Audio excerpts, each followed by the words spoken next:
महलों वाले ससुराल में गंवार देवरानी की ताजा सब्जी खेती। जेठानी जी, इतनी आलीशान रसोई है और इसे मैं पूरा देख चुकी हूँ, पर मुझे कहीं भी ताजी सब्जी नजर नहीं आई। अरे शीला, ताजी सब्जी बाहर थोड़ी ना रखी रहेगी, फ्रिज में देखो, फ्रिज में हैं सब्जियाँ। तारा के कहने पर शीला फ्रिज से सब्जी निकालती है और पैकेट में सब्जियां देख अपनी जेठानी से बोलती है, दीदी, ये तो मुझे कहीं से भी ताजी सब्जी नहीं लग रही है। शीला, यहाँ पर ऐसी ताजी सब्जियां मिलती हैं। तुम गांव से आई हो ना, तुम्हें नहीं पता ताजी और बासी सब्जियों के बीच का फर्क। अच्छा, अब तुम आराम से सब्जी काट के खाना बनाओ, मैं आलीशान महल के आलीशान बगीचे में बैठी हूँ। अच्छा दीदी, जाते हुए मुझे सब्जी काटने के लिए हंसू दे दीजिए। हंसू?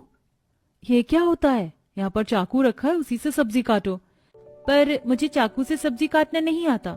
क्या मजाक कर रही हो तुम? गांव के लोग क्या हाथ से सब्जियां काटा करते थे? अब अपना गंवारपन छोड़ो, चाकू से भी सब्जी काटने की कोशिश करो, जल्दी सीख जाओगी।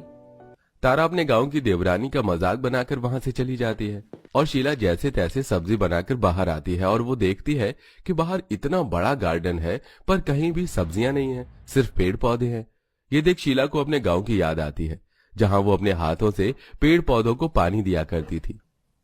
इतना बड़ा ससुराल, महलों जैसा घर, घर के बाहर गार्डन, गाड़ियां और रोड ही है, पर किसी ने भी अपने गार्डन एरिया में या छत पर ना तो एक फूल लगा रखे और ना ही सब्जियों के पौधे।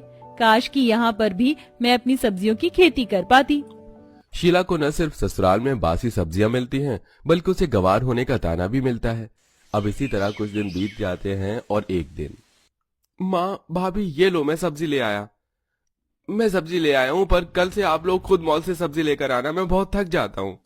हाँ हाँ ठीक है, कौन सा हम तुझे रोज रोज सब्जी लाने के लिए कहते हैं। वो तो अपने घर में सबको ताजी सब्जी खाने की आदत है, इसलिए रोज रोज मॉल जाकर सब्जी लाना पड़ता है, और आज जा नहीं पाए थे इसलिए तुझे बोल दिया। क्या ये सब्जियां मॉल से आई हैं और ये ताजी हैं? पर मुझे तो ये बिल्कुल भी ताजी नहीं लग रही हैं। तुम जैसी गंवार को अब ताजी और बासी सब्जियों में फर्क कैसे पता चलेगा? शुरू से गांव में जो रही हो, तुम्हें तो हर चीज खुला रखकर खाने की आदत है, चाहे उसमें कीड़े मच्छर पड़े या सांप बिच्छू पैदा हो जाए। पर यहाँ पर सारी सब्जियां पैक मिलती हैं और उन सभी पर एक्सपायरी डेट भी लिखी रहती है। अगर थोड़ा बहुत पढ़ना आता है तो पढ़ लो।